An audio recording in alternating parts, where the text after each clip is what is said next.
All right, so for homework 2, the assignment was to write and explain the derivation of the thermodynamic factor matrix starting from equation 130 here and going to 132 here. So quickly I'm going to go over some of the variables. So for equation 130, we have our driving force equal to our mole fraction divided by RT times our chemical potential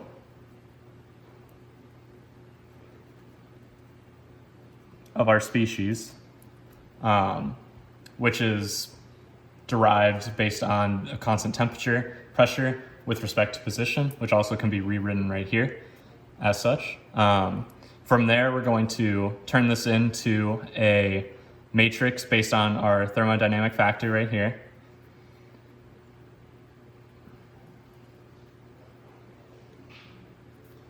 And our mole fraction gradient, which also can be rewritten here. And we're going to explain the components of our thermodynamic factor matrix, getting into our Kronecker delta, if I'm saying that right.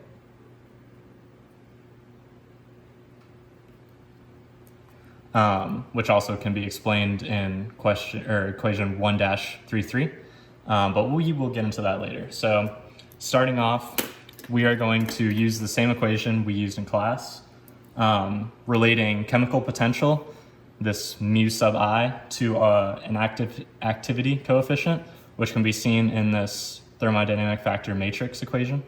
This equation is given as the chemical potential of component I is equal to the chemical potential under standard conditions plus RT natural log of gamma, which represents our activity coefficient, times our mole fraction sub I. So from this equation, we can essentially plug this in to our equation 130, shown here. And the resulting equation will be the driving force of subscript I is equal to mole fraction divided by RT times the derivative with respect to the Z position of our chemical potential, which is thrown here, which is mu sub I standard plus RT natural log of, I can write gamma xi. All right. So from here, we can cancel out some terms to simplify our equation. So this guy will approach 0 as this is a constant, as well as we have a constant temperature and pressure here. So our RTs will also cancel. And to simplify this out a little bit, I'll write it down here, where DI is going to be equal to XI dz times the natural log of gamma sub I xi. And now from here, we have to take the derivative of our natural log gamma xi. Doing so, we'll have to use both the chain rule. The chain rule will get us 1 over gamma I xi, but then after that, we're also going to have to take the product rule to get gamma I times the derivative of xi and xi times the derivative of gamma I. So I will write that out here as driving force is equal to xi times what we did for our chain rule of gamma I xi times the product rule of gamma I times dxi over dz, so in respect to position still, of xi d gamma I over dz. So as a result, we'll also start canceling some terms here to make our equation a little bit neater. So here we can cancel out our xi's, and we'll just be left with 1 over gamma I. As a result, we can distribute this 1 over gamma I across the resulting product and chain rule, or product rule, sorry, to cancel out our gammas here, and then also move this over to this part of the equation. Therefore, it can be rewritten as di equals dxi over dz plus xi times 1 over gamma I times d gamma I over dz. So while this looks like we could be stuck here, we can actually use this part of the equation and set it equal to something that looks a little bit more familiar from up top, which is the derivative with respect to position of the natural log of gamma I. And having these two being equivalent, we can just plug this in here to get a resulting equation of di equals dxi dz, hasn't changed, plus xi times what we now substituted here for this guy, so these guys are interchangeable, as dz natural log of gamma I.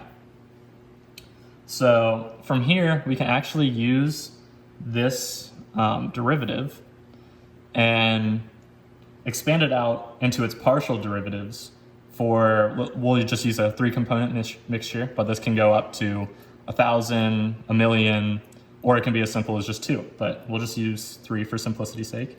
And we will take these partial derivatives and then taking into account the position of each component, which can be rewritten as di equals dxi over dz, still hasn't changed, plus xi, and now we're going to have a very large partial derivative for each component as the partial derivative of natural log gamma I divided by our partial derivative of x1 times the position of x1 relative to the z-axis. Then we can do the same for all of our other components. Since this is a 3-component mixture, we will do this 3 times plus that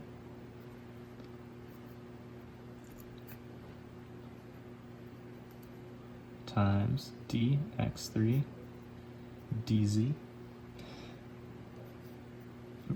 Sorry, I wrote this wrong.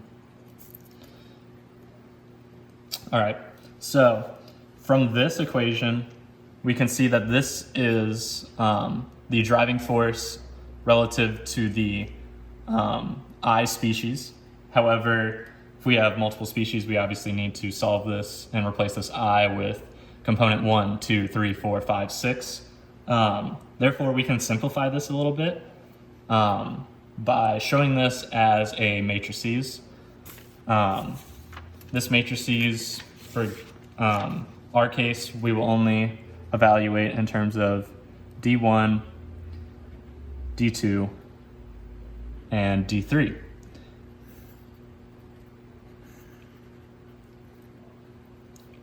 All right, this might take a second, so I apologize for the silence. And my non-straight lines. So with each species, we're going to divide them into rows here.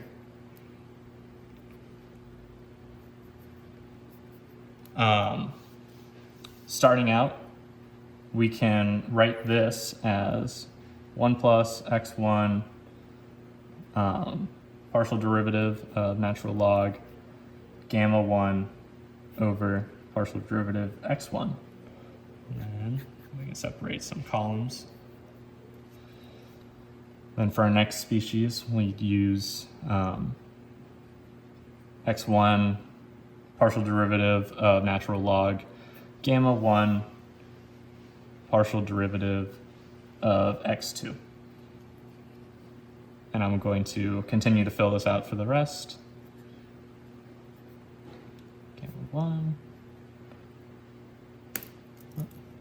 That's an x3.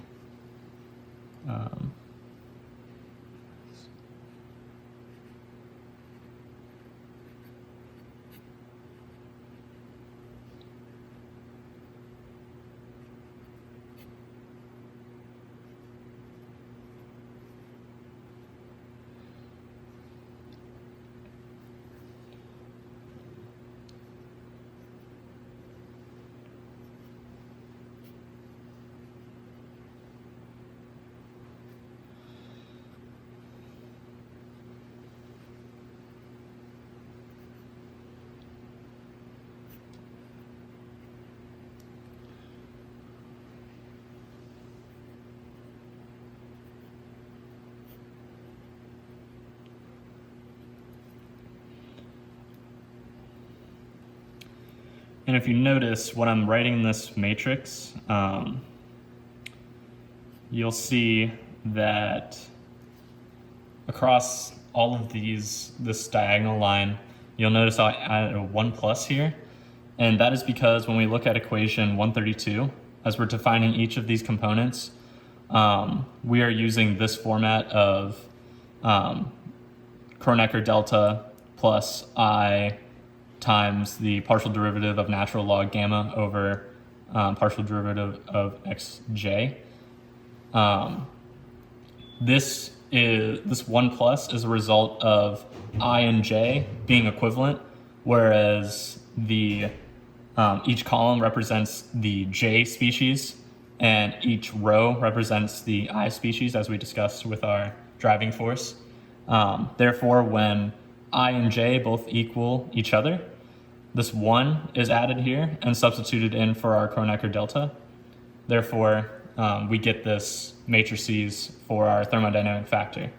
In addition, we also have to make sure we account for the relative position of each species, which can be shown as dx1 over dz, dx2 over dz, and dx3 over dz, which can be shown here in this equation. As a result, we can get this exact equation by simply taking each row of our thermodynamic factor matrix and multiplying by each component here to get this resulting equation. So for example, if we were trying to solve for D1 here, our equation based on this would just be substituting all the i's for 1s. So dx1 dz plus x1 times partial derivative natural log of gamma 1 over dx1 times dx1 dz plus partial derivative natural log gamma 1 dx2 times dx2 dz plus natural log of gamma 1 over partial derivative x3 times dx3 dz. So now that we substitute all these 1s in, let's check to make sure that this is equivalent with our matrices that we just created. So if we look at our first component, we'll take that times dx1, and we will see that we'll get the dx1 that stands here. We'll get an x1 times gamma 1 of partial derivative of dxi times our dx1 dz. So that holds up. Same thing here with our second component. We'll multiply dx2 dz here, dx2 dz, same thing here, dx3 dz, dx3 dz. So this matrices holds up.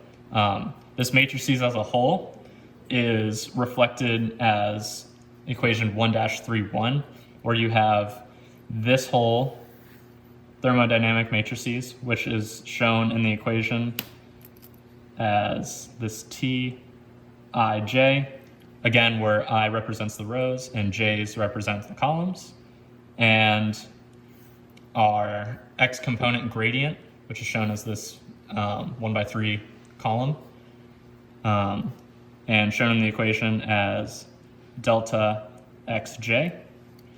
Therefore, we can say for each component, where this could be di, where di is equal to thermodynamic matrices of ij times our gradient of xj.